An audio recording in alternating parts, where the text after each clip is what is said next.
உலகத்திலேயே வயசான ஆள் யார் தெரியுமா? அதாவது அதிக காலம் வாழ்ந்த நபர் யார் தெரியுமா? 1875 பிப்ரவரி மாசம் 21 பிரான்ஸ்ல பிறந்தவங்க தான் ஜேன் கால்மண்ட் அப்படிங்கிற பெண்மணி. இவங்க எத்தனை வயசு வரைக்கும் வாழ்ந்தாங்க அப்படிங்கறது தெரிஞ்சுக்கிறதுக்கு முன்னாடி இவங்க எப்படிப்பட்ட வாழ்க்கை வாழ்ந்தாங்க அப்படிங்கறதையும் தெரிஞ்சுக்கங்க. கால்மண்டோட குடும்பம் பிரான்ஸ்ல மிகப்பெரிய பணக்கார குடும்பம். எல்லா வேலைகளையும் செய்யறதுக்கு அவங்களுக்கு நிறைய வேலைக்காரங்களும் இருந்தாங்க. முழுசா 16 வயசு வரைக்கும் ஸ்கூலுக்கு போய் படிச்சாங்க கால்மண்ட். அந்த காலகட்டத்தில் பாத்தீங்கன்னா பிரான்ஸ்ல அத்தனை வயசு வரைக்கும் பொண்ணுங்க ஸ்கூலுக்கு போய் படிக்கிறது காமனான விஷயமே கிடையாது. அதுக்கப்புறம் பாத்தீங்கன்னா இவங்களுக்கு 20 வயசு ஆகும்போது இவங்களுடைய உறவுக்காரரான மிகப்பெரிய பணக்காரரான பெர்னாண்ட் அப்படிங்கிறவங்களுக்கு கல்யாணம் பண்ணி கொடுக்கறாங்க. புகுந்த வீட்லயுமே கால்மண்ட் ராணி மாதிரி வாழ்றாங்க. இவங்க எந்த வேலையுமே செய்ய வேண்டிய அவசியமே அங்க இல்ல.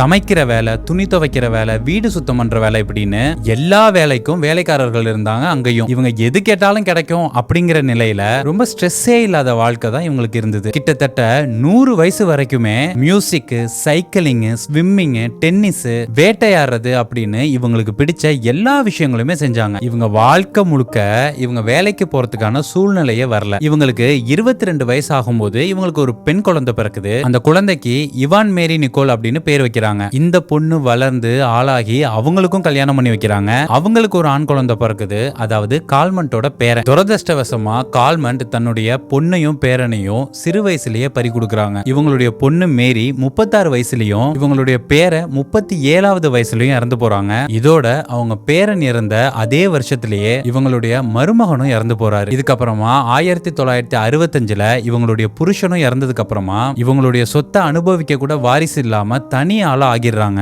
இப்போ ராஃப்ரே அப்படிங்கிற லாயர் கிட்ட ஒரு ஒப்பந்தம் போடுறாங்க. அது என்னன்னா இவங்களுடைய வீட்டை அவருக்கு எழுதி கொடுக்கறாங்க. பதிலுக்கு அவரு இவங்களுக்கு மாசம் மாசம் ஒரு தொகை கொடுக்கணும். அதோட தான் சாகுற வரைக்கும் அதே வீட்டுல தான் இருப்பேன் அப்படின்னு சொல்லிட்டாங்க. அந்த லாயரும் அந்த ஒப்பந்தத்தை போட்டுக்கிட்டாரு.